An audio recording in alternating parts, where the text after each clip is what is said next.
Cinema ரகசியம் நேயர்களுக்கு வணக்கம்.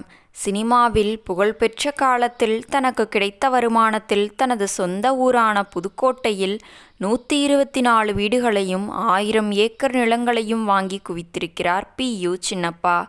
பல வீடுகளை வாங்கி குவித்ததால் புதுக்கோட்டை ராஜாவே இவர் இனிமேல் வீடு வாங்கக்கூடாது என்று தடை விதித்ததாக ஒரு தகவல் உள்ளது.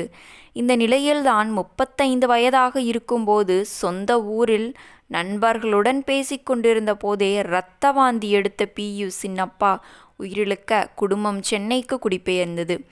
தனக்கு பிறந்த குழந்தைகள் ராஜாக்கள் போல வாழ வேண்டும் என கோடிக்கணக்கில் பி.யு. சின்னப்பா சேர்த்து வைத்த சொத்துக்கள் அனைத்தும் இப்போது இல்லை. மேலும் சொந்த ஊரில் அந்த சின்னப்பா குடும்பம் தங்குவதற்கு கூட ஒரு வீடு இல்லை என்பதுதான் இப்போதைய சோகம். பி.யு. சின்னப்பா இறந்த பின் தங்கள் பெயரில் இருந்த சொத்துக்களை விற்று சென்னைக்கு குடிபெயர்ந்தனர் அவரின் மனைவி. ஆனால் இந்த சொத்துக்கள் தவிர உறவினர்கள் பெயரில் வாங்கிய சொத்துக்கள் எதுவும் சின்னப்பா இறந்த பிறகு திரும்பி வரவில்லை. பினாமிகள் ஏமாற்ற குறைவான சொத்துக்களே பி.யு. சின்னப்பா குடும்பத்திற்கு கிடைத்திருக்கிறது. இதற்கிடையே தந்தை தாய் போல பி.யு. சின்னப்பாவின் ஒரே மகனும் சினிமாவில் நடித்தார். 1975இல் முத்துராமன் படத்திலும் 1977இல் ஜெய்சங்கர் படத்திலும் கேரக்டர் ரோல் நடித்த பி.யு. சின்னப்பாவின் ஒரே மகன் 1982இல் சிவாஜிக்கு வில்லனாக ஒரு படத்தில் நடித்தார். இவர் நடிகர் வினு சக்கரவர்த்தியின் கதையில் உருவான கோயில் புறா என்கிற படத்தில் ஹீரோவாக நடித்தார். ஆனால் தந்தைக்கு கிடைத்த வரவேற்பு மகனுக்கு கிடைக்கவில்லை. எந்த படமும் வெற்றி பெறவில்லை. விளைவு இருந்த கொஞ்ச நஞ்ச சொத்துக்களும் காலியாக வறுமையில் வாடியிருக்கிறது தமிழ் சினிமாவின் மகா நடிகரின் குடும்பம். ஒரு கட்டத்தில் பி.யு. சின்னப்பாவின் மகனும் மது பழக்கத்திற்கு உள்ளாகி உயிரை இழந்தார்.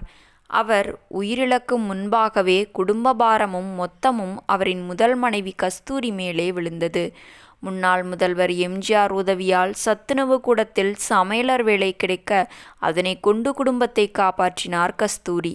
இவ்வாறு மாபெரும் கோடீஸ்வரரின் மருமகள் ராணி போல வாழ வேண்டியவர் குடும்பத்தை காப்பாற்றவும் உணவு தேவைக்காகவும் சத்துணவு கூடத்தில் அடுப்போடு போராடினார் என்பதுதான் துயரமான செய்தி. பி.யு. சின்னப்பாவின் மகன் யாரென தெரியுமா? கரகாட்டக்காரன் திரைப்படத்தில் கறிக்கடைக்காரராக வந்து காந்திமதி மற்றும் ராமராஜனுடன் சண்டை போடுவாரே அவர்தான். தனது மகன் ராஜா போல் வாழ வேண்டும் என சொத்து சேர்த்தது மட்டுமல்ல, பெயரிலும் அதை கொண்டு வந்தார் பி.யு. சின்னப்பா. ஆம், சின்னப்பா மகனின் பெயர் ராஜா பகதூர் என்பது குறிப்பிடத்தக்கது. மீண்டும் நாளை சந்திப்போம். நன்றி, வணக்கம்.